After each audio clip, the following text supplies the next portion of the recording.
Hello friends, तो आइए इस वीडियो में हम लोग भारत स्किल का फिटर ट्रेड का जो फर्स्ट ईयर का ऑब्जेक्टिव डिस्कशन कर रहे हैं हम लोग यहाँ पर। तो यहाँ 167 नंबर से आगे क्वेश्चन का हम लोग यहाँ पर डिस्कस करने वाले हैं। तो चलिए हम लोग देखते हैं 167 नंबर का क्वेश्चन क्या है।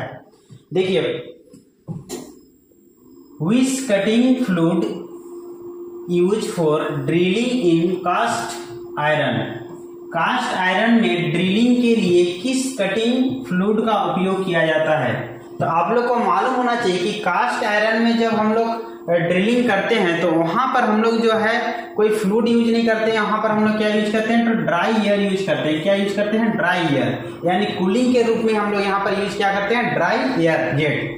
तो इसका राइट आंसर जो हो जाएगा क्या हो जाएगा, यानी आपका ड्राई एयर। नेक्स्ट अगर देख रहे हो यहाँ पर सलूबल ऑयल जो है ये आपका स्टील में हम लोग यूज करते हैं। सलूबल ऑयल कहाँ यूज करते हैं, स्टील में। तो हम लोग यहाँ पर जो यूज करते हैं कास्ट आयरन में कौन सा, तो ड्राई एयर जेट। ठीक है, नेक्स्ट है ये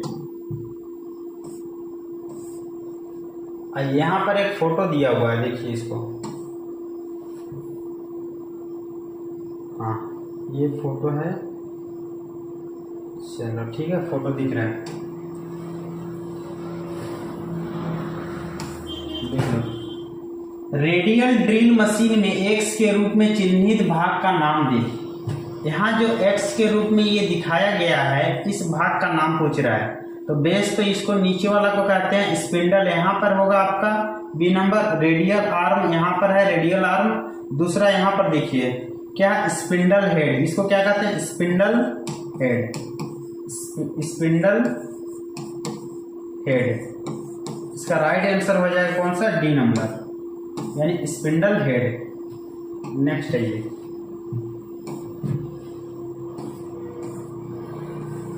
यहां देखिए क्वेश्चन आ गया फिर से। ये न्यूमेरिकल क्वेश्चन देखिएगा बढ़िया से, ध्यान दीजिए। इसको अभी हम बना रहे हैं यहाँ पर, ठीक है। ये साइड में इसको रख देते हैं, यहाँ पर देख लीजिए, या इसको इधर रखते हैं, ठीक है। Select the spindle speed RPM for HSS drill diameter 24 mm and cutting speed V is equal to दिया हुआ है 30 meter per minute to drill mild steel. Mild steel में आपको ड्रिल करना है। क्या कह रहा है, HSS high speed steel drill जिसका व्यास 24 mm और काटने की गति जो है कितना है, 30 मीटर पर मिनट के लिए माइल्ड स्टील को ड्रिल करने के लिए धुरी गति यानी आरपीएम का चयन करें। ध्यान दीजिए, दिया क्या क्या चीज है, एक चीज दिया हुआ है CS यानी कटिंग स्पीड दिया हुआ कितना, 30 मीटर पर मिनट। जो चीज दिया हुआ उसको ध्यान दीजिए पहले। दूसरा क्या दिया हुआ है, ड्रिल का डायमीटर दिया हुआ है। क्या दिया हुआ है, ड्रिल का डायमीटर। डायमीटर कितना है, तो 24 mm। नेक्स्ट क्या दिया हुआ है भाई, और तो कुछ है नहीं, आपको निकालना क्या है, आरपीएम, रोटेशन पर मिनट। क्या निकालना है, RPM. RPM is equal to what. तो यहाँ एक हम फार्मूला लिख रहे हैं, इसको ध्यान दीजिएगा। यहाँ पर फार्मूला एक होता है cutting speed, CS is equal to pi DN by 1000। ये आपका मेट्रिक में होता है और यहाँ पर आपका मेट्रिक में ही पूछा है, इसीलिए हम यहाँ पर आपको यही फार्मूला बता रहे हैं, ठीक है। यानी CS का मतलब होता है cutting speed. Cutting speed is equal to क्या हो जाता है, पाई DN बाई 1000। तो आपको निकालना क्या है, n निकालना है। तो n को हमको साइड करना पड़ेगा, तो ध्यान दीजिए। तो n इज इक्वल टू क्या हो जाएगा, CS cutting speed into 1000 by pi D. तो CS दिया हुआ है कितना, 30 यहाँ ले लिए, गुना 1000 बट्टा पाई का वैल्यू होता है 22/7, तो 7 चल जाएगा कहाँ, ऊपर, ठीक है। यहाँ पर 7 आ गया। नेक्स्ट है ये डी का जो वैल्यू है वो कितना है, 24 हो गया। अब इसको हम लोग काटते हैं, देखिए। तो यहाँ पर देखिए ये आपका कितना आ गया है, 22 है ना, ठीक। यहाँ पर देखिए 4 से इसको काटते हैं, 4 6 में 24 होता है, 4 25 में 100 और एक 0 हो गया। 4 25 में 100 होता है, एक 0 है। 6 5 में कितना होता है, 30 होता है, ये भी हो गया। अब यहाँ से देखिए, यहाँ 250 है और यहाँ कितना 22 है, ये कट जाएगा कितना, 200, 2 1 में 2, 2 2 में 4, 2 5 में 10 और इधर 2 11 में 22 हो गया यहाँ तक। अब इसको गुना कर देते हैं, एक इधर कितना है 125 है और एक 7 5 में 35, इसको गुना करो, 5 5 में 25 कितना हो जाएगा, 2 5 2 में 10 और 2 12 का 2, एक रहा, 5 1 में 5 और 1 6, फिर आपका 3 5 में 15, 3 2 में 6 और 1 7, 3 1 में 3, चलिए 5 आया, 7 आया, 13 का 3 4, कितना आ गया, यानी 4 3 7 5 बट्टा कितना हो जाएगा 11। अब इसका और कैलकुलेट निकाल देते हैं, इसका फाइनल आंसर कितना आएगा देखते हैं। तो इसको हम साइड में कर दे रहे हैं यहाँ पर, ठीक है। 11 से उसको हम क्या करना है, डिवाइड कर देना है। तो डिवाइड हम देखिए यहाँ पर कर दे रहे हैं, 11 से 4 3 7 5 को डिवाइड कर रहे हैं, 11 भागा 4 3 7 5। अब देखिए 11 से जब हम इसको भाग लगाएंगे तो 11 कितना बार में जाएगा भाई, तो 3 बार में, 11 3 में कितना होता है 33 होता है। यहाँ से 0 आएगा, 1 आया, यहाँ से 7 नीचे लेके आ जाइए, 11 9 में 99 होता है, 99 यहाँ आ गया, यहाँ से माइनस करेंगे तो 8 आएगा, 8 के नीचे 5 लाइए। अब ध्यान दीजिए 5 आ गया, तो अब कितना में लगेगा, 11 7 में 77 हो जाएगा, ठीक है। अब देखिए 397 कितना आ गया, इसका वैल्यू जो है 397 के बाद पॉइंट कुछ आएगा, तो ध्यान दीजिए ये अप्रोक्स में आता है और इसका राइट आंसर यहाँ पर क्या हो जाएगा, यानी सी नंबर 400। 397 जस्ट आपका किसके बराबर है, 400 आरपीएम के बराबर है, इसलिए इसको यहाँ पर अप्रोक्स में लिया जाता है 400 आरपीएम। नेक्स्ट है ये 69 का हो चुका है, 169 का हो गया। अब 70, इसमें देखिए क्वेश्चन क्या है, इसमें ध्यान दीजिएगा, which one is used to bring the plates closely together after inserting the rivet in the hole। आगे देखिए इसका,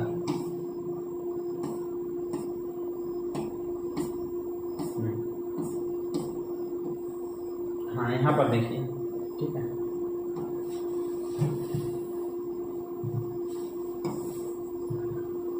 छेद में रिवेट डालने के बाद प्लेटों को निकट लाने के लिए किसका उपयोग किया जाता है। जैसे मान लेते हैं 2 प्लेट है, यहाँ ये एक प्लेट है और एक ये प्लेट है, इसके यहाँ पर हम चलिए प्लेट, अब ये दोनों प्लेट के बीच में मान लेते हैं रिवेट आप डाल दिए, इसके बीच में क्या डाल दिए, रिवेट एक डाल दिए। अब इसके बाद ये दोनों प्लेट को नजदीक लाना है, तो इसके लिए कौन सा चीज उपयोग करोगे बोल रहा है। तो यहाँ पर जो हम लोग यूज करते हैं वो होता है रिवेट सेट। क्या यूज करते हैं, रिवेट का एक सेट आता है, उसको उपयोग किया जाता है, ठीक है। ये दोनों प्लेट को सामने नजदीक लाने के लिए क्या यूज करते हैं हम लोग, रिवेट सेट। राइट आंसर इसका याद रखिए कौन सा, रिवेट सेट। नेक्स्ट है यहाँ देखिए,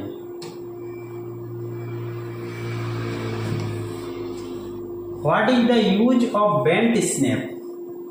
बेंट स्नीप का उपयोग क्या है। बेंट स्नीप हम लोग यूज कहाँ करते हैं, तो शीट मेटल वर्क में, तो उसमें स्ट्रेट स्नीप आता है, बेंट स्नीप आता है। तो बेंट स्नीप का जो हम लोग यूज करते हैं जब हमको सर्कुलर कट करना हो, क्या करना हो, सर्कुलर, ठीक है। स्ट्रेट कट में तो हम लोग स्ट्रेट स्नीप यूज करते हैं, जब हमको सर्कुलर कट करना हो तब हम लोग बेंट स्नीप का यूज करते हैं। किसका, बेंट स्नीप। इस तरह से आपका बेंट रहता है, ठीक है, इस तरह से आपका देखने को मिलेगा बेंट स्नीप, ये मुड़ा हुआ रहता है। तो ये बेंट स्नीप का उपयोग कहाँ किया जाता है पूछता है, तो सर्कुलर कट काटने के लिए, ठीक है।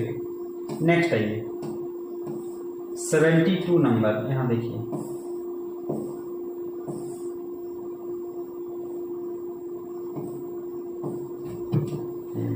इसका देख लीजिए यहाँ पर, इसका पहले क्वेश्चन देखिए। यहाँ पर एक देखिए, एक कटिंग जो है आपका मशीन का दिखाया गया है इसमें लीवर का। लीवर शियर के इस भाग का नाम बताएं जो x के रूप में चिन्हित है। ये जो भाग दिखा रहा है x के रूप में, इस भाग का आपको नाम बताना है। और ये जो भाग आप देख रहे हैं ना, इसको कहा जाता है लोअर ब्लेड। क्या कहा जाता है? Lower blade. यानी नीचे जो ब्लेड जो दिख रहा है ना, इसी को कहा जाता है क्या? Lower blade. ये ब्लेड की तरह है, ठीक है। तो इसी को क्या कहा जाता है? ये आपका क्या है? तो लोअर ब्लेड। नेक्स्ट है ये शीट मेटल ऑपरेशन का नाम बताना है। देखिए यहाँ पर शीट मेटल ऑपरेशन जो हो रहा है, यहाँ पर इसका नाम बताना है। ये शीट मेटल ऑपरेशन जो देख रहे हो, इसमें क्या हो रहा है पूछता है। ये जो यहाँ पर जो वर्क जो दिख रहा है ना, इस वर्क को कहा जाता है, यहाँ पर शीट मेटल है और इस टूल के द्वारा, ये ग्रूविंग टूल है और इसके द्वारा इसको क्या किया जाता है? इसको मोड़ा जा रहा है, ठीक है। तो इसको क्या, ये कौन सा प्रोसेस है? तो इसको कहा जाता है ग्रूविंग प्रोसेस। क्या कहते हैं इसको? ग्रूविंग। यानी एक इस तरह से आपका बार में इसके ऊपर में इसको रखा जाता है शीट को, और उसको ऊपर से ग्रूविंग टूल के द्वारा, इस टूल का नाम है ग्रूविंग टूल। क्या नाम है? Grooving tool. और इसी के द्वारा क्या किया जाता है? इसको मोड़ा जाता है। तो इसीलिए इसको कौन सा प्रोसेस कहते हैं? ग्रूविंग प्रोसेस कहते हैं इसको। ये आपका शीट मेटल में वर्क होता है। नेक्स्ट है ये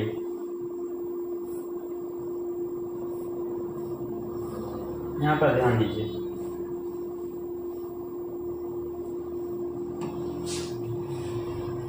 देखिए, name the zinc coated iron. Zinc coated iron का नाम क्या है? तो जब भी हम लोग जिंक कोटेड करते हैं आयरन में, तो उसको कहा जाता है क्या? गैल्वेनाइजिंग। जिंक का मतलब ही होता है क्या? जस्ता। यहाँ ध्यान दीजिएगा, क्या कहते हैं इसको? जस्ता। इसका हिंदी में जस्ता कहा जाता है। और यहाँ देखिए, जस्ता चढ़ा हुआ लोहा, क्या कहते हैं इसको? जस्ता चढ़ा हुआ लोहा। यानी इसको इंग्लिश में कहा जाता है गैल्वेनाइज आयरन, ठीक है। तो यहाँ पर जिंक कोटेड आयरन को क्या कहा जाता है? जस्ता चढ़ा हुआ लोहा को, यानी गैल्वेनाइज आयरन कहा जाता है। क्या कहते हैं? Galvanise iron. इसका राइट आंसर क्या हो जाएगा? Galvanise iron. नेक्स्ट है ये मैक्सिमम आपका जो, आइए अब इस न्यूमेरिकल क्वेश्चन को हम लोग यहाँ पर देखते हैं। तो देखिए इसमें क्या क्या चीज दिया हुआ है, यहाँ पर ध्यान दीजिए। चलिए,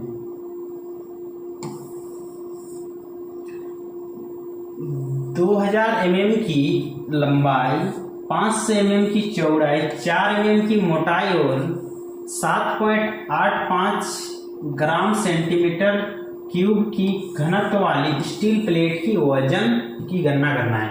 क्या निकालना है आपको? वजन निकालना है। दिया हुआ क्या क्या चीज है उसको ध्यान दीजिए।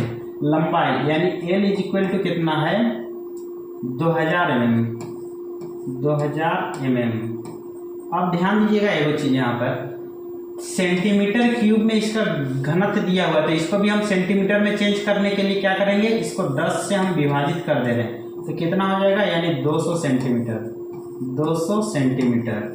दूसरा चीज है ये, अब इसकी यहाँ पर दिया हुआ है, देखिए 500 mm इसकी क्या है? चौड़ाई। यानी इसका B हम ले लिए कितना? 500 mm। तो इसको भी हमको क्या करना है? सेंटीमीटर में चेंज करने के लिए 10 से इसको डिवाइड करके ये 50 सेंटीमीटर हो जाएगा। फिर आपका थिकनेस जो दिया हुआ है, मोटाई, थिकनेस, ये कितना? 4 है, तो 4 को हम लिख सकते हैं कितना? 0.4 सेंटीमीटर। ये हो जाएगा, सेंटीमीटर में हो गया। नेक्स्ट है ये, अब ये डेंसिटी इसका दिया हुआ है कितना? 7.85 सेंटीमीटर पर ग्राम पर सेंटीमीटर क्यूब, ठीक है। यानी 7.85 ग्राम पर सेंटीमीटर क्यूब। अब इसका एक फार्मूला होता है, इसको ध्यान दीजिए। इसका जो फार्मूला होता है भार निकालने का, भार इज इक्वल टू डेंसिटी यानी घनत्व गुना इसका जो आपका वॉल्यूम होता है, वॉल्यूम यानी आयतन। क्या होता है? आयतन। तो देखिए घनत्व कितना दिया हुआ है? 7.85 गुना इसका आयतन। देखिए आयतन, ये तीनों को गुना करेंगे तो आयतन आपका निकल जाएगा। तो यहाँ पर देखिए 200 गुना 50 गुना 0.4, इसको गुना कर दिए। अब इसको देखिए, ई पॉइंट हटाएंगे तो नीचे कितना हो जाएगा? 100। ई पॉइंट हटाएंगे तो नीचे 10। अब यहाँ पर ये 0 से ये 0 कटेगा, ये 0 से ये 0, फिर ये 0 से ये 0 कट गया। अब गुना करते हैं। गुना देखिए यहाँ पर 5 2 में 10, 10 4 में 40, तो 7.8 सॉरी पॉइंट तो हट गया है ना, 7 8 पॉइंट हट गया है, तो 785 गुना कितना हो जाएगा 40। 4 से इसको गुना कर दो। 4 5 में 20 का 0 और एक 0 इधर था तो इसको यहाँ लिख दिए। 4 5 में कितना 20 का 0 2 रहेगा। 8 4 में 32, 32 और 2 33, 34, 34 का यहाँ पर 4 लिख दिए, 3 रहेगा।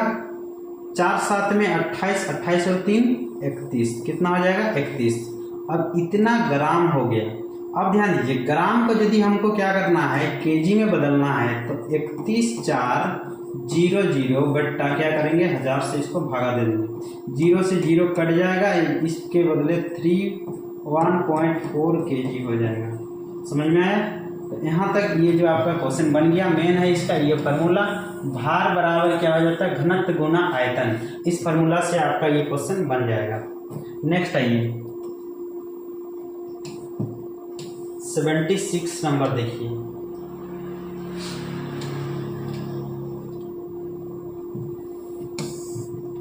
Which sheet metal is highly resistant to corrosion and abrasion? जंग और घर्षण के लिए कौन सी शीट धातु अत्यधिक प्रतिरोधी है? तो यहाँ देखिए कौन कौन सा ऑप्शन है। एक है आपका कॉपर है, फिर आपका ब्लैक आयरन है। आगे ऑप्शन देख लेते हैं इसका। आगे ऑप्शन देखिए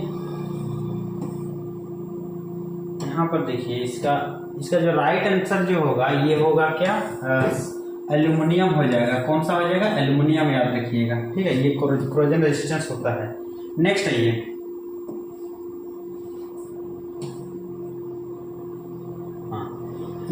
ये देखिए यहाँ पर क्या क्वेश्चन कर रहा है। What is the formula calculate the size across flat to flat of regular hexagon? Flat to flat regular hexagon यानी इस तरह का हेक्सागन होता है। ठीक है, 1 2 3 4 5 6। ठीक, और फ्लैट टू फ्लैट इस तरह से जो है फ्लैट टू फ्लैट जो है इसका ये मान लेते हैं ए है, तो इसका नियमित षटभुज के फ्लैट से फ्लैट तक की साइज की गणना करने के लिए जो सूत्र क्या है पूछ रहा है। तो इसका जो सूत्र है इसका राइट आंसर क्या हो जाएगा सी नंबर, यानी √3a। क्या हो जाएगा √3a इसका राइट आंसर। इसका अगर सूत्र निकालने बोलेगा तो इस सूत्र से आपका क्या है फ्लैट टू फ्लैट आपका निकल जाएगा। नेक्स्ट है देखिए 78 नंबर का समझिए यहाँ पर। What is the use of stake? Stake आप लोग देखे होंगे ये। चलिए इसको हम फोटो दिखाते हैं। ठीक है, ऐसे यहाँ नहीं, बाद में इसका फोटो के साथ आपको बताएंगे। In sheet metal work, sheet metal work में स्टेक का क्या उपयोग है? तो शीट मेटल वर्क में जो है ना स्टेक जो होता है उसको इस तरह से आपका अलग अलग टाइप में आपका डिजाइन में बना हुआ रहता है इस तरह से। ठीक है, ऐसा टाइप में आपका, और यहाँ पर हम लोग शीट को रखते हैं और ये क्या काम जो करता है वो सपोर्ट करने का काम करता है। क्या काम करता है? सपोर्ट करने का। यानी स्टेक का अगर आपको पूछेगा क्या काम करता है शीट मेटल वर्क में, तो ये स्टेक का काम ही होता है क्या सपोर्टिंग पीस है। क्या है ये? तो सपोर्टिंग पीस है। नेक्स्ट है ये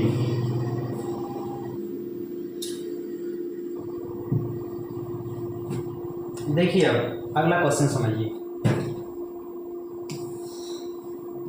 what is the material of solder? Solder की सामग्री क्या है? तो सोल्डर की जो सामग्री होती है ना वो होती है प्योर मेटल या एलॉय। क्या होती है? शुद्ध धातु या मिश्र धातु होते हैं जो सोल्डर की जो सामग्री होती है। यानी राइट आंसर यहाँ पर क्या हो जाएगा प्योर मेटल। ठीक है, इसमें याद रखिएगा प्योर मेटल होता है। नेक्स्ट आइए 180 number. Which flux use for soldering steel? Steel की सोल्डरिंग के लिए किस फ्लक्स का उपयोग किया जाता है? तो याद रखिएगा स्टील का सोल्डरिंग हम लोग जो है अमोनियम क्लोराइड में करते हैं। किसमें? अमोनियम क्लोराइड, याद रखिएगा इसको। ठीक है, यानी स्टील का जो सोल्डरिंग होता है ना उसमें जो फ्लक्स हम लोग यूज करते हैं वो कौन सा करते हैं? अमोनियम क्लोराइड यूज करते हैं। नेक्स्ट है ये,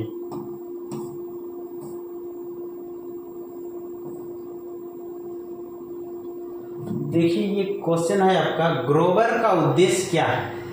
अच्छा, ग्रोवर एक होता है, ठीक है, इसका उद्देश्य बताना है। तो रिलीजिंग, यहाँ ऑप्शन देख लीजिए, रिलीजिंग, एक मिनट,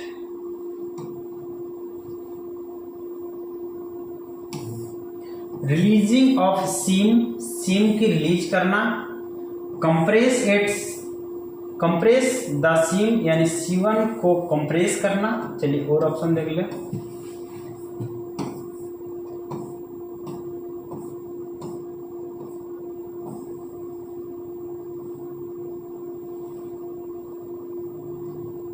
देखिए, हाँ यहाँ पर देखिए, उसका जो वर्क होता है ना, वो होता है आपका क्लोजिंग एंड लॉकिंग द सीम। क्या होता है? क्लोजिंग एंड लॉकिंग द सीम, यानी इसका राइट आंसर जो हो जाएगा क्या हो जाएगा, यानी सी नंबर, ठीक है, यानी क्लोजिंग एंड क्या होता है, लॉकिंग द सीम।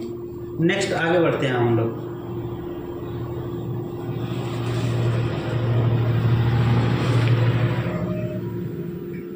नेक्स्ट देखिए,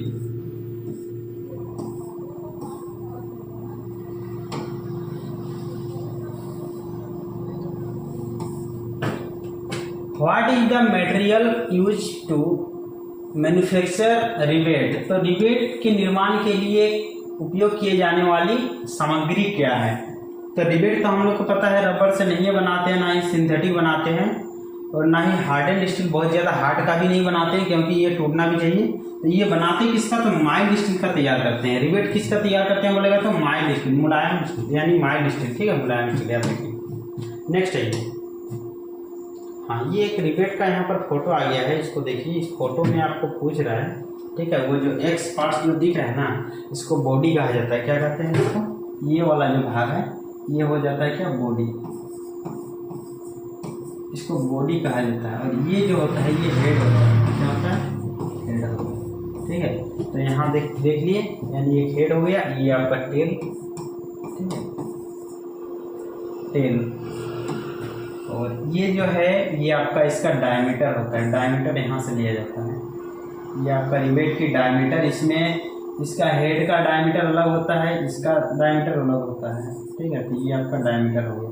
तो यहाँ तक आप लोग देख लिए, यानी आपका एक बॉडी हो गया, इधर हेड, इधर आपका क्या है, टेल हो। तो इसका राइट आंसर जो होगा क्या हो जाएगा, तो यहाँ पर बॉडी का दिखा रहा है इसलिए ये इसका राइट आंसर क्या हो जाएगा, बी नंबर। चलिए 84 नंबर में देखिए क्या क्वेश्चन है।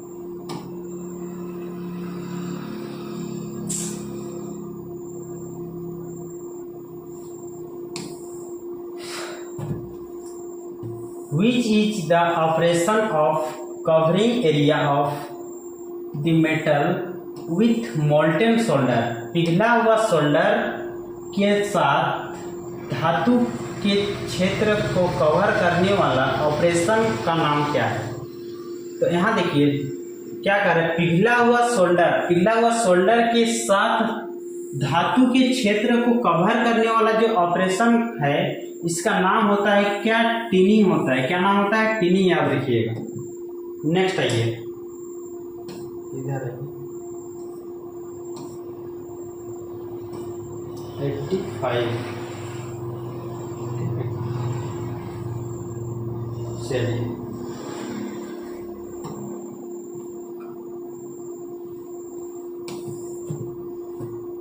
Which rivet is used in heavy structural और भारी संरचना कार्यों में किस रिवेट का उपयोग किया जाता है। तो जो भारी संरचना वाला जो कार्य होता है ना, उसमें हम लोग यूज करते हैं पेन हेड रिवेट। कौन सा यूज करते हैं, पेन हेड रिवेट, यानी ए नंबर इसका राइट आंसर हो जाएगा, ठीक है। यानी भारी संरचना वाले पूछेगा तो उसमें कौन सा यूज करते हैं, पेन हेड रिवेट का यूज करते हैं। इसको लाइट ड्यूटी के लिए करते हैं। फिर आपका ये जिसमें आपका हेड को ऊपर नहीं दिखाना रहता है तो वहाँ पर हम लोग यूज करते हैं। और स्नैप हेड जो देख रहे हैं ये सबसे ज़्यादा यूज होता है, लेकिन ये बहुत ही मजबूत भी ये क्या करता है, ये आपका रिवेटिंग करता है। लेकिन हम लोग हेवी के लिए जो यूज करते हैं वो होता है क्या, पेन हेड, हेवी के लिए। किसके लिए, हेवी वर्क के लिए।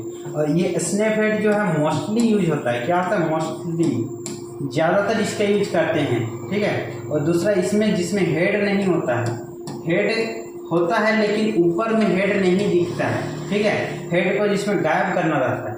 और ये आपका light duty, light work, light duty, हल्के काम, ठीक है, हल्के। चलिए, तो आज हम लोग यहाँ पर 185 तक क्वेश्चन देख लिए, फिर नेक्स्ट क्लास में आगे इससे देखेंगे।